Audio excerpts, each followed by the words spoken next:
What's up, my patient little prickly pears? This is Rob from Gay Guy Plays, and today on The Daily Grind, we're back with another installment of Rob Reads You Shit That You Don't Want to Read Yourself. And today we're actually going to be taking a look at Warframe Revised Part 4, Railjack Revisited. Now, do keep in mind, these notes are not for the standard servers. They're actually going to be for the semi-public test servers. I did manage to get my key already. However, I don't think that the servers are up quite yet because the forum part isn't. I don't know what exactly is going on. However, if you did manage to get your hands on one of the keys from the lottery, please let me know down in the comments below, and maybe, we could get together and do a little bit of testing, But before we jump in, I do want to give you guys a big thanks for allowing me to have a little bit of time, because we do have a new addition to the family. If you guys have been watching the streams, you guys are probably very well aware of Parking Lot Cat. She is now a part of our household. So Miss Lady is here. She's not doing the greatest. I don't know. When she came in, she had a little bit of a swollen side of her face, and I think she's kind of dealing with that. If you guys have any tips on it, also leave that down in the comments below. Anyway, that's enough yammering for me. Let's go ahead and take a look at Railjack Revisited.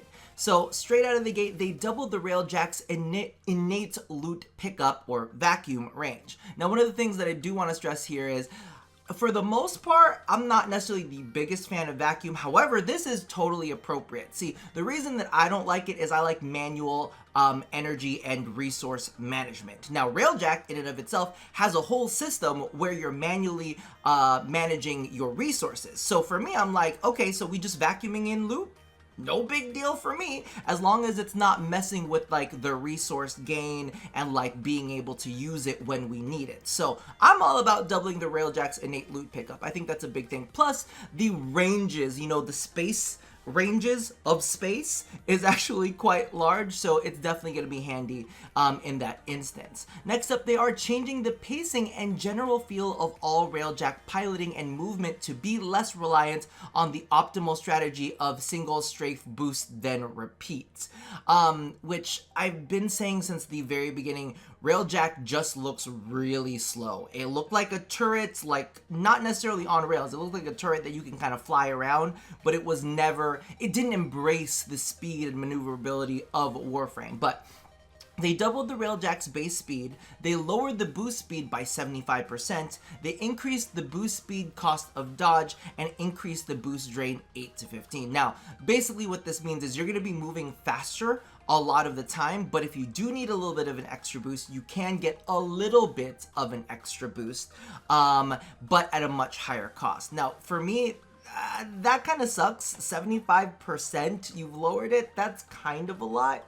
I mean, I get like taking a little bit of a hit on it, but don't make it completely useless, Made scale a factor in the damage reduction and bonuses. This means Archwings and their weapons will do more damage to ships while also taking less damage from them. Okay, interesting. So, I mean, that's great for anybody who's ever been one-shot by a cruise ship out there. Hopefully, we don't have to use solely the Amisha from now on, which I'm sure will make a lot of people happy. They fixed inconsistencies with the sensitivities of the emplacement positions. Side turrets now match the pilot turret. I'm assuming that they mean sensitivity as in like aiming sensitivity, because otherwise, I don't know. But at least having consistency from jumping from the piloting guns to the side guns won't be like a big dramatic swap. Next up, we've got ship combat changes. Changed all health, shield, and armor to use the new Tenno versions introduced in Warframe Revisited. I'm really interested to see how this all plays out with that change, but we'll see it when it's actually in game. They have the health and armor of all Grineer fighters. Now, one of the things that I kind of want to point out here is, I'm assuming that they're talking about the fighter ships, right? They've already halved the armor values of the armor ships. So now I'm just feeling like they're going to be pretty easy to take down, which I don't necessarily think is a bad thing. But also at the same time, I would like them to at least retain some challenges, at least for the Veil Proxima, you know what I mean? But we'll see when it goes live. Randomize the amount of fighters required to be killed during the exclamation portion of the skirmish mission, so it's not always the same. Thank you. Decrease the amount of time between landing the killing shot to the enemy explosion on fighters 1.1 to second cooldown from 1 to 3 seconds. This was always a thing that kind of irritated me, because literally you could shoot an enemy and they could, you know, die, and then you have to wait for the explosion for the loot to actually pop up, and you're like, okay, we're still moving and grooving, so do I need to wait here for you? The effect of this will not only be a quicker pace, but also a quicker time to spawn any drops. Oh, that's literally what I was just saying. So thank you for reading my mind, or me for reading your mind. Decrease railjack shield recharge delay from 5 seconds to 3 seconds. Okay, nice, even better. Railjack weapon heat buildup changes. Okay, let's see. APOC, Sigma, Lavan, Vidar, heat buildup reduced, okay, great, from 20 to 12. Zekti is from 40 to 20. Okay, so they're not only are they making enemy fighters weaker, they're also making our gun heat buildup drop as well. Carcinok, Sigma, Lavon, Vidar, heat buildup reduced from 10 to 8. That's not super major. Then Zekti from 20 to 12. Okay, there you go. That's a good chunk. Wait, I like the Carcinox. The Carcinox was one of the ones, I think they're the ones that I'm using on my side cannons right now. Cryophon, Zekti from 400 to 350. We'll see how that actually manages to play out in game. Photor, Sigma, Lavan, Vidar, heat buildup reduced from 10 to 8, Zekti from 10 to 12. Now, we've got some on-foot combat changes that are coming up as well. Reduce the health of all on-foot Grineer Railjack enemies by half. Okay. Like, I hope that they're introducing this in order to be able to introduce something more difficult, right? They want to lay this as groundwork so that maybe when we get a scaling railjack or something that goes up, the scaling will be appropriate and it won't be crazy. I don't know. Remove scale damage controllers from all on-foot Grineer railjack enemies. Scale damage controllers. I don't know what they mean by scale damage controllers, but we'll see. Pacing changes. Added caps for the amount of simultaneous railjack hazards, fire, electric, breaches. Your railjack can only have one of each hazard active at a time. Now, this is something that they did mention on the dev stream, is that they were stating that they wanted to make it less because it felt really, really overwhelming at times. But what you did have on your ship was far more dramatic. Like, it would actually feel more dangerous to have one fire on your ship as opposed to having 3 different fires. Drastically decreased the frequency of railjack hazard types. Made each railjack hazard type more harmful to the ship. Again, they were just reading my mind. I was listening to the dev stream. By the way, I do have a dev stream rundown that is coming up, except I was just like taking notes on the whole thing. Then I ran into this and I was like, listen, it is currently 3:23 in the morning, so I might as well record something for you guys to watch in the meantime, right? Let's see, increase the amount of Omni Revelite required to remove hazard events. It makes sense because we're not going to be using it as much. But increase the XP gain, which is good because we're not going to have as many targets to go off on. Increase the number of fighters in all alert stages. And enemies now spawn much closer to the railjack versus 1,000 kilometers away. Oh, hallelujah. That is definitely nice because sometimes you had to wait. Sometimes you were like, all right, where... I mean, I guess maybe that might suck just a little bit if you wanted to kind of come in from a very specific approach, but we can figure it out, especially now that enemies are going to be weaker anyway, so it's not going to be as much of a threat. Archwing changes / fixes. Long-standing issues with the usability of Archwing melee. Oh my god, thank god. It has been fixed. It's a whacking day. Let us know. The only thing that I don't know so much about Archwing melee is, yes, we do have that little zoom in and smack the enemy and all that kind of stuff, which is always definitely fun, but they don't have any kind of like rich, complex meleeing system like they do on ground combat, right? So it doesn't necessarily have as much fun. It's just like bing, bing, bing, bing, bing. That's all it really feels like when you're doing this. Yes, you have different combos and different swings when you use it, but it's not like a flourishing spinning combo where you're hitting multiple enemies at once. It's just like, I swing my left hand, and then I swing it backhanded, and then I charge in for a stab, and then I swing with my left swing with my right swing, and then I go in for a stab. It's very, very, very basic. So hopefully that's something that they'll end up working on in the future. Archwing melee range mods now affects aim assist lock-on range. Okay, good, good, good.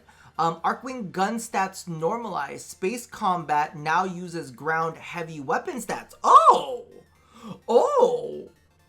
that might mean we need to take a look at all of the guns all over again to see what actually is going to be better. UI lead indicator has been added to relevant Archwing guns. Fantastic, because you know when they killed hit scan weapons for the arc guns, like, I mean, you got used to it. You got used to it, and you had guns that were performing better than the others, but a lead indicator I'm sure would make things nicer. The Kuvalich Valence transfer has been added for built armament and components. Players can now transfer their progress and stats to the new better parts, boosting them. So basically what ends up happening is, you know, all of the guns that you have for your ship, and they all have those random percentages. They're like, oh, you get, 59.7% damage. Well, you can now Valence fuse other weapons into that to boost up that damage bonus. And it's cool because they have a really, really interesting screen where it'll actually step by step tell you, you are boosting this, you are consuming this, and this is going to be the result. So it's nice. It's a little bit wall of texty, but it's better for things to be clear than not. So it requires Dirac to perform the operation. Combining matching tiers gives a 10% boost in stats. Combining lower tiers gives 5% boost in stats. Oh, I like that. 2 tiers removed, MK3 with MK1 is a 2% boost. So basically, the closer they are in tier, the more of a bonus you're going to get from it. Affinity and intrinsic gain changes. Doubled affinity to intrinsic point conversion. You will now gain intrinsics 2 times faster. Increase the earned affinity on killing elite fighters and outriders. This is something very similar that they did to Focus 2.0. I'm like, oh, is that the case? Or are you going to give us, like, listen, since you've doubled it, you should give anybody who hasn't already maxed it out, like, those points, but double, right? I'm just, like, we worked for it, right? I'm just putting it out there. Avionics, increase the earned affinity on killing elite fighters and outriders. Fantastic. Avionics changes. When it comes to avionics changes, there's an overarching goal. Simplify avionic management. Each integrated avionic type will now only exist with a single manufacturer rather than 3 manufacturer flavors. Okay, I actually kind of like that. It doesn't make things so messy. The retired integrated avionics will be removed from players' inventory via script. All right. The remaining integrated avionic for each type will take on the values of the previously highest valued avionic of its type. Good. All Dirac used to upgrade integrated avionics will be refunded. This applies to both retired and remaining avionics suites. All remaining integrated avionics will have their upgrades drained. Wait. Okay, so basically, they're taking all of the avionics that we currently have, and instead of having multiple manufacturers, they're just gonna have a single